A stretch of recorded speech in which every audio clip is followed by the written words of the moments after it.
Profesora Laura, ¿qué estás haciendo? Estoy realizando una presentación para mi clase, Vicente. Tan trabajadora como siempre, profesora. ¿Ya tienes todo listo? Ay, espera. Ya la terminé. Y solo me hace falta subirlo a mi espacio donde comparto toda mi información escolar. También es muy necesario que lo guarde en mi dispositivo externo. Excelente, Laura. Es muy importante tener un resguardo, aunque sabemos que ya existe un muy buen nivel de seguridad en lo referente al almacenamiento gracias a las innovaciones tecnológicas. Y por cierto, ¿de qué trata tu presentación, Laura? Pues trata de... Perdón. ¿Por qué no vamos primero con el profesor Elías y después te cuento de mi presentación? Perfecto. Muy bien, profesores. ¿Cómo están, alumnas y alumnos? Soy el profesor Elías Enrique Rull Esparza. En esta sesión me acompañan la profesora Laura Gaviño Cárdenas y el profesor Vicente Jorge Salgado. Les damos la más cordial bienvenida a una nueva sesión de Aprende en Casa 2 de la materia Tecnología Primer Grado. Como en cada sesión, quiero recomendarles que deben mantener sus hábitos de limpieza para el cuidado de su salud, por lo que les recomendamos lavarse las manos varias veces al día y por lo menos durante 20 segundos cada vez que lo hagan, así como mantener su sana distancia y usar el estornudo de etiqueta.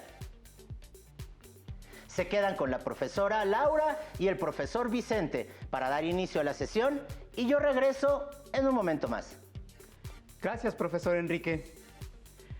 En esta sesión compararemos los cambios y adaptaciones de las herramientas, máquinas e instrumentos en diferentes contextos culturales, sociales e históricos. Analizaremos el uso de las herramientas y máquinas según el contexto.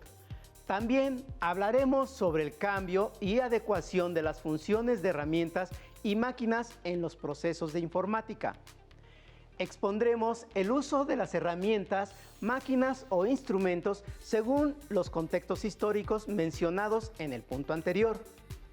Para iniciar, tengan a la mano su cuaderno, lápiz o bolígrafo. Recuerden que pueden anotar todas sus dudas para resolverlas con su profesora o profesor de tecnología. ¡Iniciemos!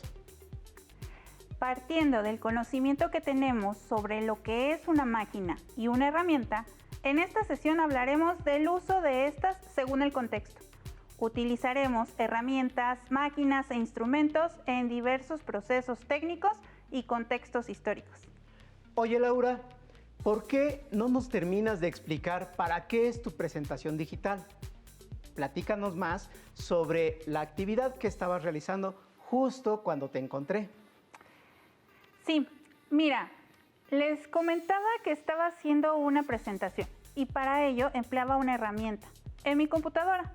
Me gusta mucho porque con estas presentaciones quiero explicarles a los alumnos el cambio técnico que han tenido los dispositivos de almacenamiento de información y cómo han facilitado el trabajo académico. ¿Qué les parece si vemos la presentación que hice? Dispositivos de almacenamiento digital. Innovaciones técnicas a lo largo de los años. Almacenamiento de información digital. Un dispositivo de almacenamiento computacional es un dispositivo que es capaz de almacenar datos o cualquier tipo de información. Aparece como una necesidad a partir del surgimiento y desarrollo de las nuevas tecnologías de la información y las comunicaciones. Tarjetas perforadas. Los inicios de las unidades de almacenamiento de datos comenzaron con tarjetas perforadas, unidades por cierto poco cómodas, ya que había que recordar el orden de las mismas. La forma de lectura era semejante al sistema de lectura braille. La computadora leía por agujeros en las tarjetas. Cinta magnética.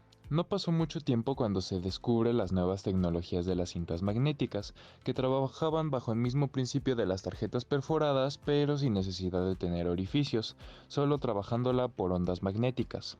A la larga comenzaron a ser obsoletas, ya que el tamaño que tenían dichas cintas era demasiado grande. Disquete. También llamado disco flexible, era una pieza de plástico en cuyo interior se encontraba un disco flexible y magnético bastante frágil. En los años 1980 gozaron de gran popularidad, puesto que los programas informáticos y los videojuegos para PC se distribuían en este formato. En aquella época, los programas y juegos no llegaban ni a 1 megabyte. CD-ROM. Se trata de un disco compacto, no flexible como los disquetes, óptico utilizado para almacenar información no volátil, es decir, la información introducida en un CD en principio no se puede borrar. Es un disco de plástico plano con información digital codificada en espiral desde el centro hasta el borde. Fue un sustituto de los cassettes para almacenar música y de los disquetes para almacenar otro tipo de datos. Memoria USB. Son pequeños dispositivos que actúan prácticamente igual que un disquete, pero con una capacidad mucho mayor, que actualmente van desde los 64 megabytes hasta varios gigabytes. Permiten almacenar, borrar y manipular la información desde casi cualquier dispositivo. Medios virtuales. El almacenamiento virtual consiste en guardar archivos en un lugar de Internet. Esos lugares de Internet son aplicaciones o servicios que almacenan o guardan esos archivos. Los archivos pasan de estar en nuestros dispositivos a estar guardados en ese servicio o aplicación. Son en realidad ordenadores, es decir, servidores, conectados a Internet con discos enormes que pueden guardar archivos. Ahora imagina cuál será el medio de almacenamiento digital en el futuro. Otro proceso técnico que se ha innovado de manera paralela a los dispositivos es el de los medios técnicos que se utilizan para mostrar y explicar información a diferentes grupos de personas. Hasta hace poco tiempo, lo más usual era que las presentaciones se realizaran con diversos insumos, por ejemplo, papel rotafolio y cartulinas. Después se utilizaron aparatos para proyectar acetatos. Siguieron las innovaciones y se llegaron a presentar diapositivas o transparencias que, para obtenerlas, se debía tomar fotografía y después mandarlas a revelar para presentarlas. Este proceso se ha innovado hasta llegar a las presentaciones por computadora, las cuales se pueden realizar con diferentes programas. Muy interesante, Vicente. ¿Cómo ha cambiado todo gracias a las innovaciones técnicas? Yo estaba trabajando en la última herramienta que mencionas, es decir, de modo digital. Es una manera muy práctica de trabajar y de almacenar, inclusive guardé mi presentación en un espacio virtual donde puedo compartir toda mi información. Las técnicas de almacenamiento o de datos digitales también han presentado innovaciones importantes a lo largo de la historia. Al inicio, la información no se almacenaba como hoy en día, sino que se guardaba en cintas y tarjetas perforadas. Después, se almacenaba en cintas magnéticas y en discos duros. Con la innovación fueron surgiendo otros dispositivos de almacenamiento y poco a poco disminuyeron de tamaño, al mismo tiempo que aumentaban su capacidad. Conforme se hicieron más accesibles los equipos de cómputo, se comenzaron a utilizar discos flexibles de almacenamiento de diferentes capacidades y otros dispositivos de almacenamiento. Mira, aquí tenemos diferentes dispositivos. ¿Te parece si los explicamos? Claro. Mira, me muestras estos discos de 5 1/4.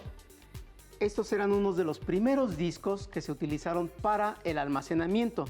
Podemos ver que tienen una muesca aquí en uno de los costados y esta muesca era la que nos permitía determinar si podíamos grabar o no. Cuando la muesca estaba puesta, no podíamos grabar y cuando no estaba puesta, podíamos grabar en los disquetes.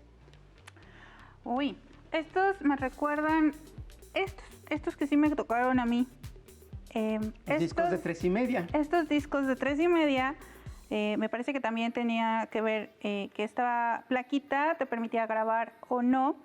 Y recuerdo que tenían muy poquita capacidad, ¿no? 128 gigabytes. No, estos son de 740, 720 megas y después surgieron los de 1.44 megas. Megas. Sí, súper poquita información cabía en estos discos. Es correcto. ¿Qué más tenemos? Mira, después surgieron los CDs y en los CDs ya podíamos nosotros almacenar más información y después surgieron los DVDs. En los DVDs podríamos nosotros almacenar hasta 4.7 gigabytes de información. Y bueno, ¿qué nos tienes por este lado? De este lado, bueno, ya tengo algo más actual que seguramente nuestros alumnos y alumnas ya conocen. Primero, las memorias USB. Estas memorias nos permiten guardar más información y son muy prácticas porque son pequeñitas, aunque a veces se pierden. Sí, por supuesto, eso ocurre muy seguido a muchas personas.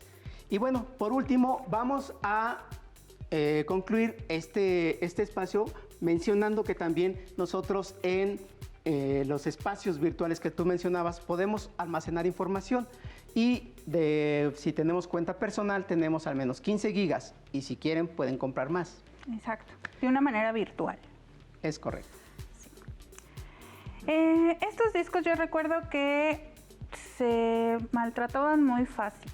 Era muy fácil que les entrara el polvo y esto dañaba toda tu información y podías perder todo tu trabajo en un ratito.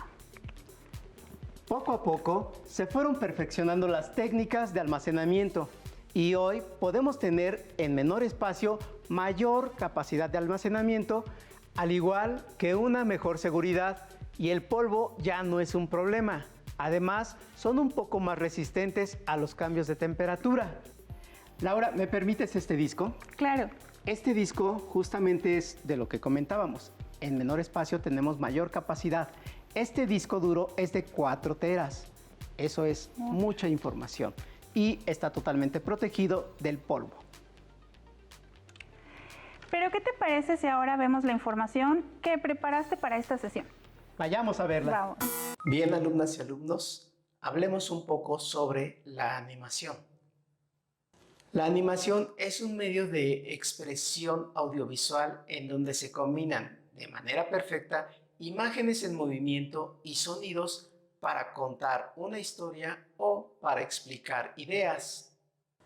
La animación tradicional es aquella en donde se dibuja cada fotograma de manera individual, generando así la representación de movimiento.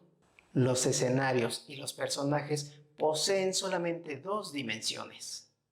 También se usa el término dibujo animado para denominar a las series y películas que utilizan o que son creadas con esta técnica. A los dibujos animados que se realizan de forma tradicional también se les conoce como animación 2D, animación tradicional o animación clásica. Posteriormente se crean las animaciones en 3 dimensiones y a esta técnica se le conoce como animación en 3D. Sin embargo, de todas las técnicas de animación, la del dibujo animado es, además de la más antigua, históricamente hablando, la más popular.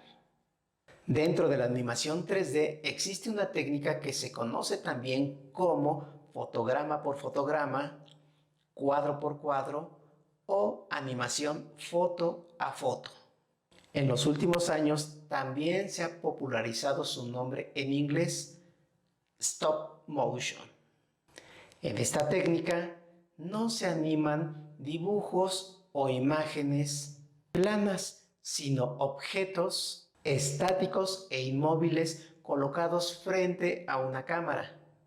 La sensación de movimiento se consigue capturando estos objetos desplazándose ligeramente fotograma a fotograma, manteniendo la orientación y la dirección en relación al cambio de movimiento.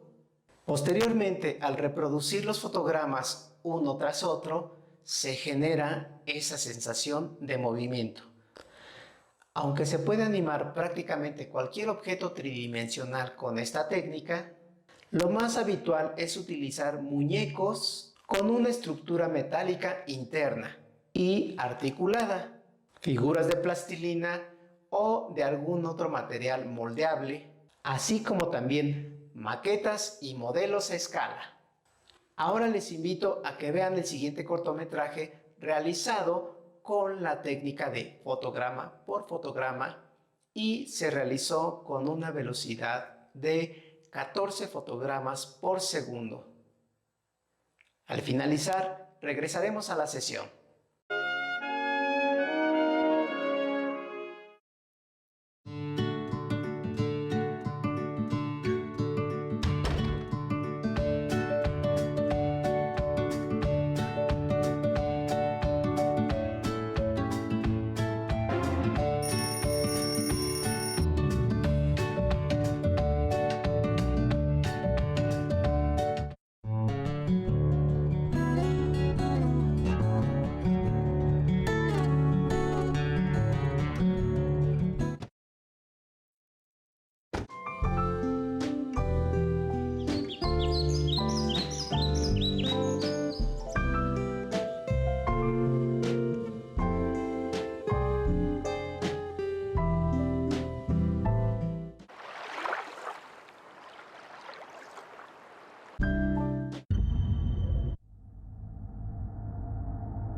Qué interesante todo lo que nos muestras, Vicente. Actualmente existen muchas formas de hacer animación.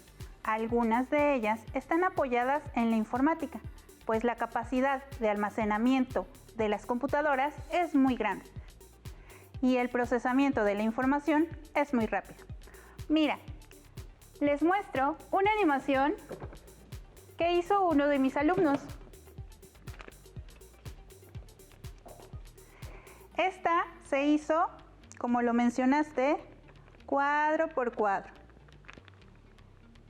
Pueden ver que cada hoja tiene un mismo dibujo, pero con posición diferente, y cada que pasamos las hojas logramos observar el movimiento. ¿Ustedes han realizado una animación así? Los invito a que hagan una y la muestren a su profesora o profesor de tecnología. Actualmente, muchos estudios cinematográficos de animación han regresado a las técnicas de cuadro por cuadro, pero con el apoyo de las herramientas informáticas actuales, de esta manera logran a veces confundirnos entre la realidad y la ficción. Así es, Laura. Las herramientas informáticas han permitido una innovación impresionante a las animaciones y actualmente podemos ver excelentes detalles en las producciones y todo lo trabajan directamente en computadoras de alto desempeño para procesar y almacenar todo este trabajo que se realiza y de esta manera obtener una gran calidad en sonido, efectos especiales y alta definición. Es momento de ir con TR06 y escuchar la información que nos tiene para esta sesión. Adelante, TR06. La computadora Z1 está considerada como la primera computadora mecánica programable del mundo. Fue diseñada por un ingeniero alemán entre 1935 y 1936 y se terminó de construir en 1938. Era una calculadora de acción binaria que leía instrucciones de cintas perforadas. Sus funciones eran limitadas, pero representó un gran avance para la época. La computadora fue destruida tras el bombardeo a Berlín en 1943. La Z1 se podía programar por medio de una cinta perforada y tenía una memoria de 64 palabras. Gracias, TR06. La Z1 fue una gran innovación para el ámbito informático y para el mundo. Oye, Laura, ¿tú sabías que las computadoras se comunican también? ¿Sabes cuál es el lenguaje de las computadoras? Sí sé que se comunican, pero explícanos eso del lenguaje. El lenguaje de las computadoras se llama lenguaje binario o lenguaje máquina y consiste en unos y ceros.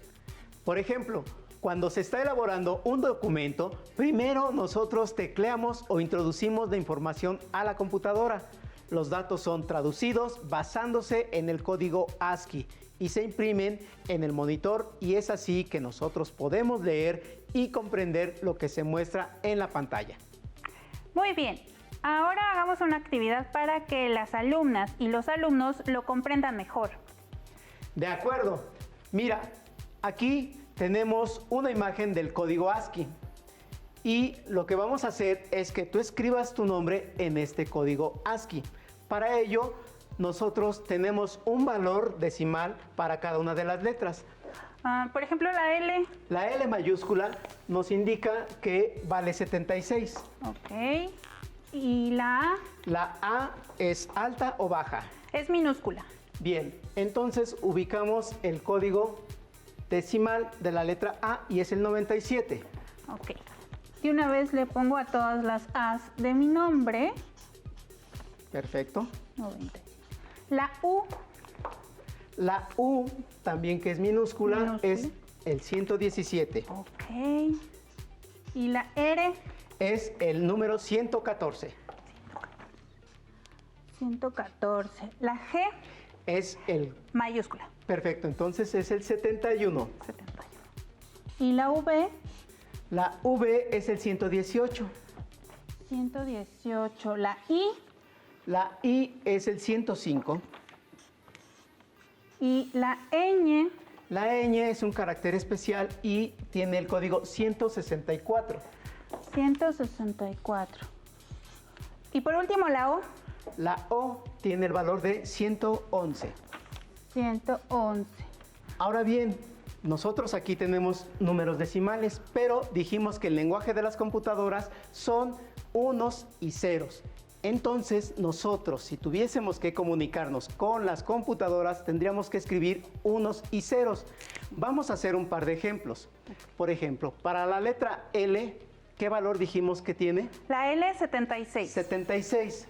Vemos que nosotros, por ejemplo, si nosotros ponemos un 1 aquí, ya tenemos un valor de 64, porque en el binario, dependiendo en dónde está colocado el 1, es el valor que adopta. Nosotros podríamos tener puros ceros y entonces el valor sería 64. Bien, ¿cuántos nos hace falta para llegar al número 76? Serían... 12, ¿cierto? Sí. Si yo sumo 8 y 4, entonces ya son 12. Exacto. Y los demás valores los dejamos en 0. Y esto es lo que nosotros tendríamos que poner si quisiéramos comunicarnos con las computadoras. ¿Quieres decir que ese es mi nombre en números binarios? Este solamente corresponde a la letra L. Tendrías que escribir otros 8 octetos, bueno, los necesarios para completar tu nombre. ¡Uy, muy bien, Vicente!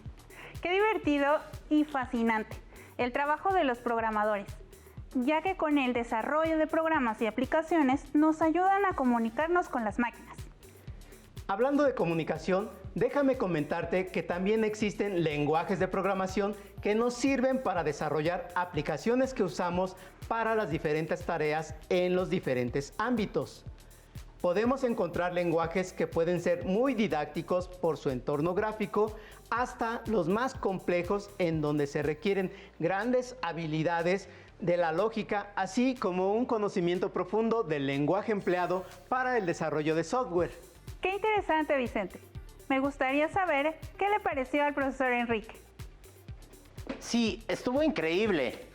Los invitamos a que realicen animaciones cuadro a cuadro y realicen su nombre en código ASCII. ¡Hasta la próxima! Me gustó. Interesante. Tú, Interactiva y... Pero quedamos que iban a poner mi nombre también. Si tienes dudas o necesitas ayuda, llama al Centro de Apoyo Pedagógico a Distancia. El número de teléfono para secundaria es el 55 36 01 71 23. Si requieres consultar los libros de texto en versión digital, recuerda que los puedes encontrar en la página conalitec.cep.gov.mx. Y recuerda que también cuentas con el sitio aprendeencasa.cep.gov.mx, en donde podrás ver nuevamente los videos de los programas y además encontrarás actividades para fortalecer tus aprendizajes. También te invitamos a que consultes la plataforma nuevaescuelamexicana.cep.gov.mx.